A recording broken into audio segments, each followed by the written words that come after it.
Bonjour, bonsoir, na peuple congolais. Naye lisusu mokolo ya lelo, mokolo ya mardi, pona ko solola na baimboka. Nakoloba kaka boye, les chiens aboient, la caravane passe. Ma lutte, c'est défendre ma patrie. Et na bandi yango na 2003, en Europe, Afrique du Sud, partout, il n'y avait pas de résistants ni de combattants. Natikali na lignée wana. Oyo lelo Joseph Kabila azolota ndotongo simbité. Je vais vous lire quelque chose.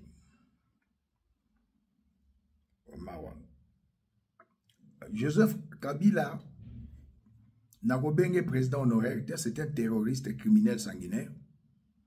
Lors d'une réunion top secrète avec ses partisans à l'hôtel Caribou Lodge, aurait évoqué l'éventualité d'un prochain cantonnement de troupes de M23 à Bukavu, en vue d'un désarmement à suivre. Il aurait salué de manière presque candide une avancée obtenue sous forme d'accord à Doha le 17 avril dernier. Oisa di Boma, peuple congolais. Oyebi mingi baleka na ba réseaux sociaux bazoloba. Mitwe salakate. Résolution 2773 est recommandaki na accord ya Nairobi, na accord ya Luanda, balandela résolution ya 2773. Accord à Nairobi elobi boye. Bangonde bakosala cantonnement ya ba groupe nyonso rebelle. M23 ezali groupe rebelle te, eza milice ya Paul Kagame. M23 c'est comme CNDP, c'est comme RCD Goma, c'est comme AFDEL. Il ne faut pas confondre les choses. Cantonnement ya M23 kokosala mate, ce sont les Rwandais touti. Neto monaka James Kabarebe bilamboka na biso. Abimi, chef d'état-major général. Alors, Joseph Kabila, n'a pas information sûre et fiable nazanango, alingi asa le loko moko boye. Peuple, selon les terroristes sanguinaires Joseph Kabila. Abima, Nzambe batu mususu bandoki. Bakombo abipesi na tina otanga ngote. Et M. Joseph Kabila, Ozali Rwandais touti, de père et de mère, qui a été adopté na makangu ya papa ya maman na yo, Marceline, Laurent Désiré Kabila. Ozali Rwandais touti. C'est comme Moïse Katumbi, juif zambien. C'est comme Kamere, de père et de mère, Rwandais Hutu. Bato yo bazako bundisa Congo.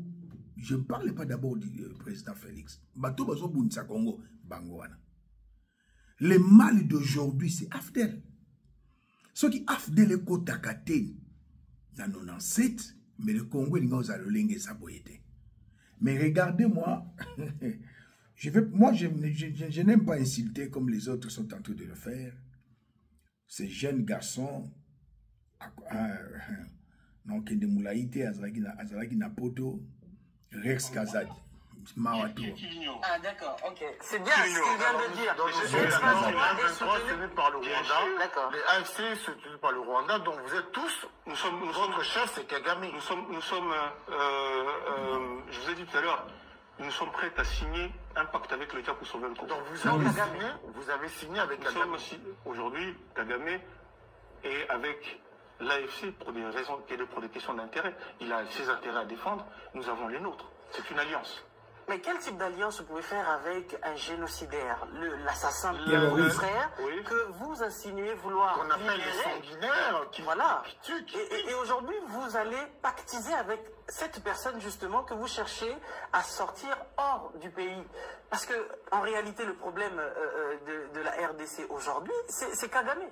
Non, le problème de la RDC aujourd'hui, c'est Félix Tshisekedi. En quoi? Félix Tshisekedi. Regardez-moi Rex Kazadi. Na déplacé langage nangate Rex Kazadi tunubiso na to bundela mboka pe to telemelaka Joseph Kabila.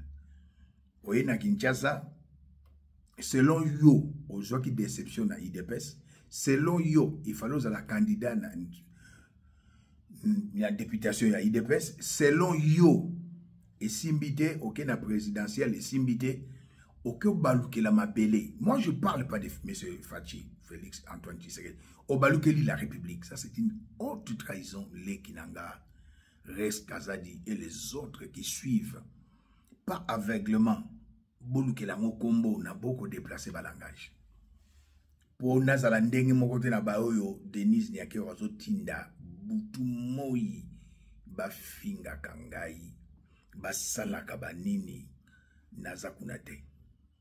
Alors, Rex Kazadi et les autres, Bokoyo Kanabinongaite, Menanika Analoba, Atanandoto, Joseph Kabila, de son vrai nom, Hippolyte Kanambe, Agozonga Kalisuste.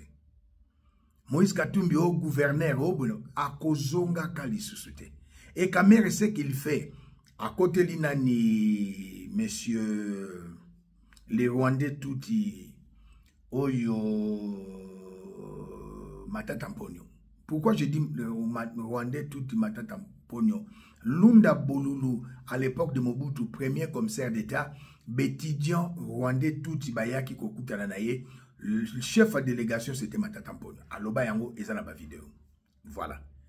Et alobi que non, pour poursuivre Matatampogno, pour na makamba Bukangalonzo, faut pas l'ongolaye immunité. Non, bazo poursuivre la qualité à premier ministre, Tanga Zalagi. Article 151, je suis un criminologue, je suis un théologien, licencié, bien sûr. Alors, koye la biso babilo côté, osaka ko bundi sa république, pe ko bundi sa monsieur le président Félix Antoine Tshisekedi. Omoni mutazo peso orgueil yoyo, mutazo peso mutu makasi, c'est le président. Parce que monsieur le président a tikaki Joseph Kabila. Tant Joseph Kabila n'a pas ma papu. Ndenge pe monsieur le président zo tikayo. Oloba n'importe quoi, makamba ba papier, papier duplicateur, mais yo kamere okenda na ba député, ba jeune député belé, okenda na bango na Canada. Na mbongo ya frais de fonctionnement, o ils a voté na gouvernement na biso. Okenda na bango lisusu na Tunisie, okenda na bango na Maroc. Mais tu dis des bêtises. Oyebi ki bakosa le logo te. Merci. Mais République okosa le logo. Mboka ezali mo boku ya mboka. Mboka etambusami na constitution. Na bakor na binote yo, IDPS, INCT, na bakor na binote. Je suis désolé. Alors, peuple congolais, il être très vigilant. Très vigilant. Naba oyo ba vanti réseau les gars naba faux politiciens. Et deuxième chose, na kosenga na gouvernement ozakoya, bosenga ki ba 500 000, bosenga ki ba 1 million, notre frère Honoré Kabongo aloba ki pe ba senga ki embo. Ceux qui bozongi sika quand les mêmes personnes na côté les manakoloba. Et peu na kosuki ça, je m'adresse personnellement à madame Denise Niakero. Il y a 3 points. Aux autres Sylvie, aux autres Jekoko, aux autres Batu, Bafinga Kangai, Balobaka, ceci, cela. Je suis désolé. Je n'ai pas de relation avec Sandra. Oh yo, peut ça qui confiance. N'Alexa Babilo Gonaye, madame Denise Niakero. Et, intellectuel, yebi. Oh, vandi na poto, s'intégrer na poto, même en Afrique du Sud. Et l'obité que ce qui n'a pas koloba, bolamou ya Félix, je suis obligatoirement de dire des biens de sa femme. Non, c'est pas ça. Yo sala makambeza na nzelate. O sala makambeza na nzelate, olingi polémique. Première dame, ezali titre honorifique, mais osako sonorité. Tu ne t'honores pas. Ça c'est ça. Ozali toujours naba rando ndeba kino babenga kolingi toujours ba polémique ndenge bozalaki na Sandra lelo ekominanga botindaka batu bafinga problème ezate o contactanga na nzela Sylvie na janvier otinda Jekoko na mboka oyo apesanga mbongo tanga montango te na janvier otindi sou na février na avril na Bruxelles na solola na yo na téléphone ya nanzela téléphone à Sylvie. Tu es solo na yo, en 2023. Tu solo na août, tu es solo na novembre 2023.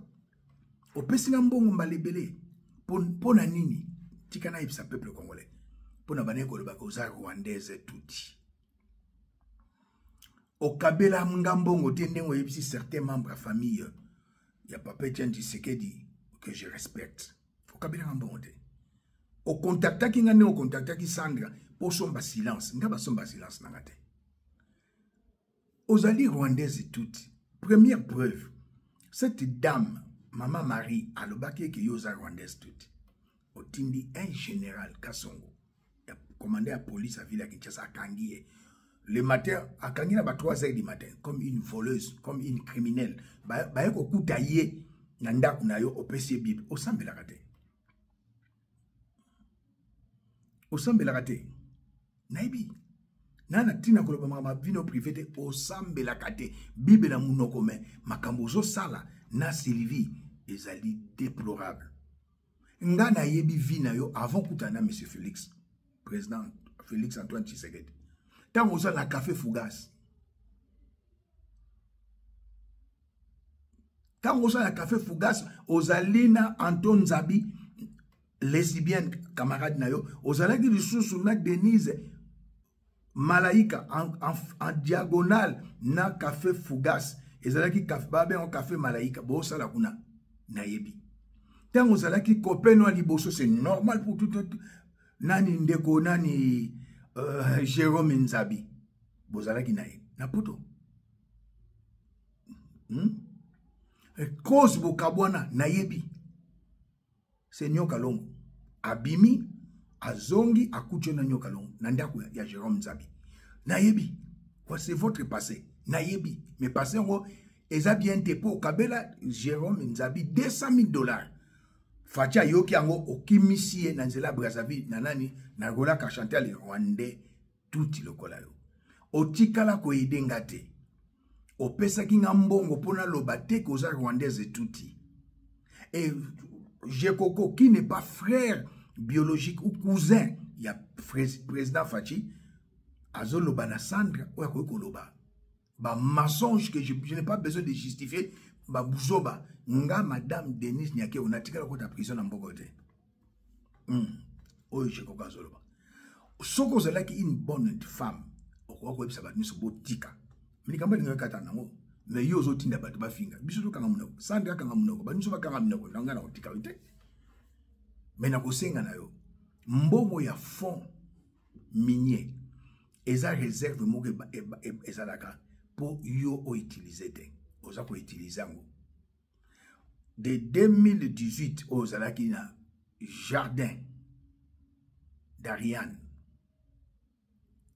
na Wouloué Saint-Lambert aux Alaki infirmière te aux Alaki aide-soignante ba maman ou ba soka sanzi opangusi asumbi na bilamba opangusi ba mama wana omona nidité na bango mais ba pasteur a poto fo ba te apebino tango za ina poto. Je vais vous dire une chose, Madame Denise Nyakeo. Les Blancs disent qu'il n'y a pas de son métier. Non, ce n'est pas la pensée de Dieu. Il y a de son métier. Baso basala na vitrine na poto ko sa kindumba. La prostitution nzamba pekisiango. Baso bakenda kapena ba église. Ba passer ba terre ba monte. Ko sala na café. Ko sala na boîte de nuit. Mwana nzamba ko sala na café te, ko sala na boîte de nuit te. Eza ba lié moko ya mobulu. Ko pangusaka ba maman basali ba pulu na bilamba na ba maison de repos. Mwana nzamba ko sala ba bloko na te. Lévitique epexami ko mona nidité ya mwasi ya maman na yo. Maman no zaka maman aboti yo te. Mbongo zobimana, je vais vous faire voyager, faire voir plutôt ça. Mbongo zobima na Katanga. To la sabino bande kolanga. Bo finga na bino, na ba musu bazo kota masolongo. So na bino mbongo Denise apesanga na novembre 2024. Je vais comme ma simba yango te. Sylvie m'avait dit. Pesa ya solo. Non, c'est Kabila. Bakomi kaka batuni sur ma vidéo. Nya lo komo ko la biso na makambo. Boko sala bino bo zamba ba pesanga te. Depuis 2023, Denise m'a donné l'argent. Beaucoup. Beaucoup. Yangoyo. Bakatange boza gentité. Kabila yibi. Ma document bozo publié eza yangote.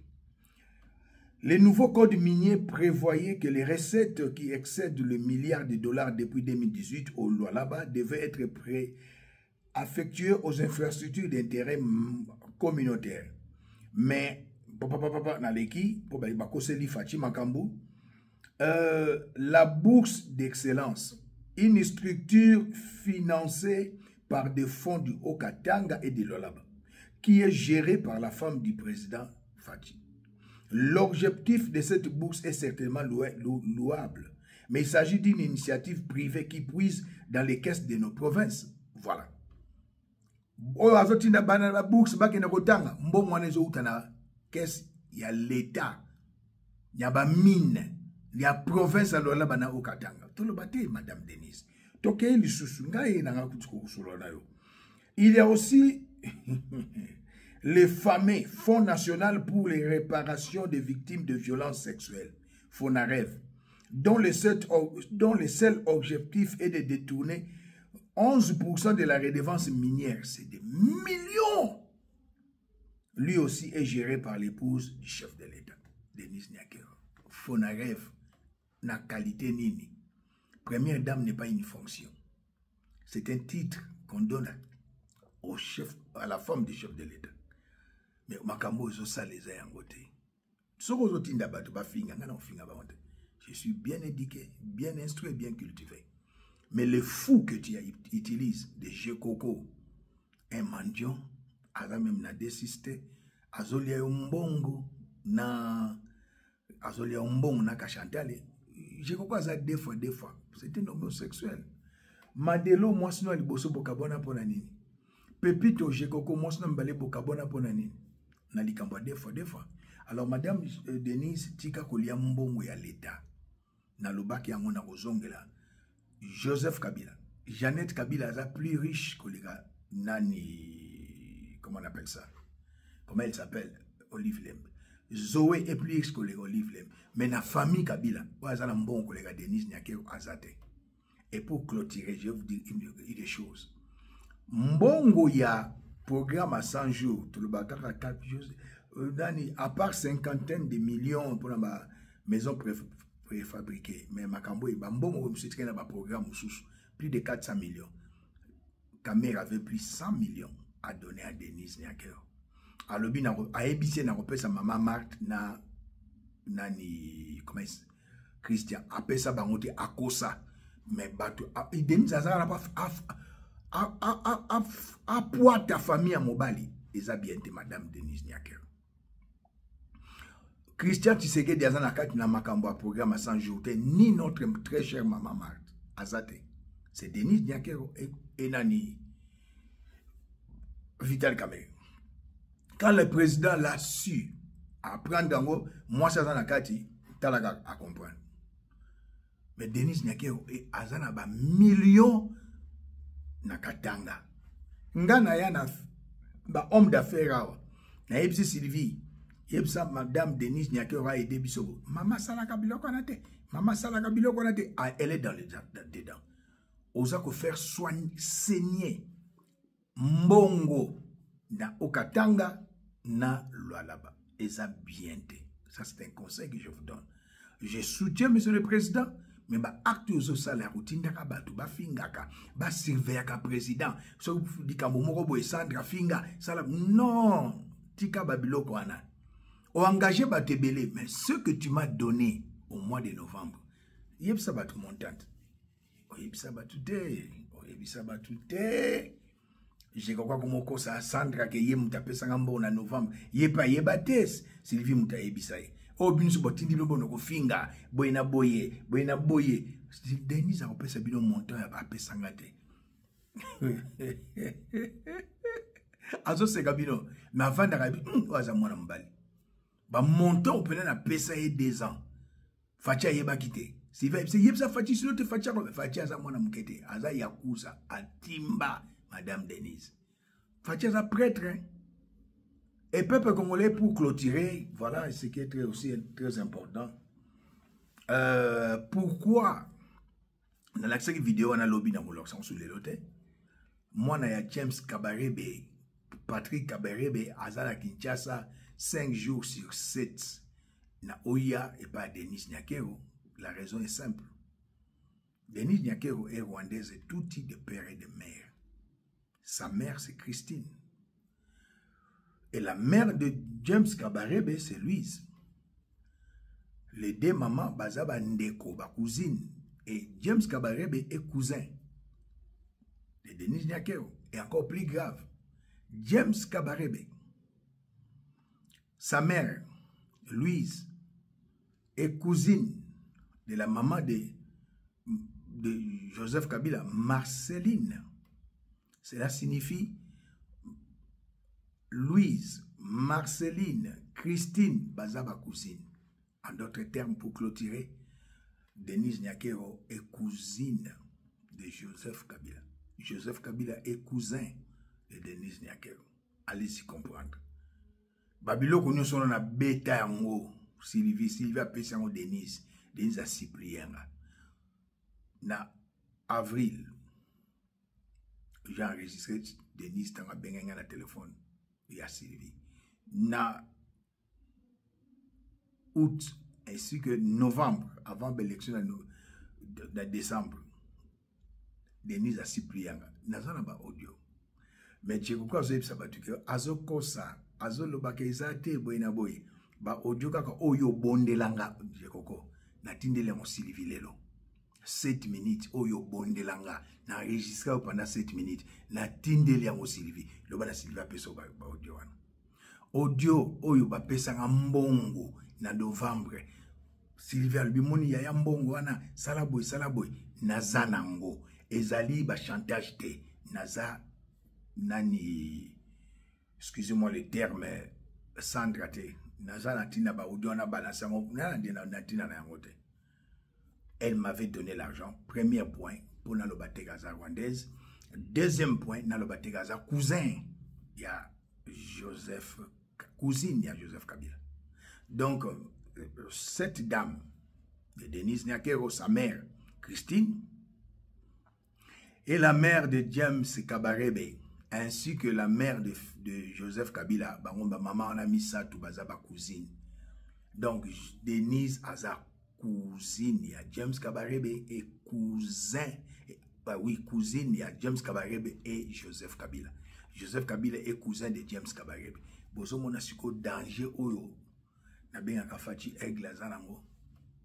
Bomoni pourquoi na lobaki na fati azom de sa femme atinda ina na poto e makambo tozoyo ka tout ça ya ba nani ya ba garçon nani Jérôme Nzabi.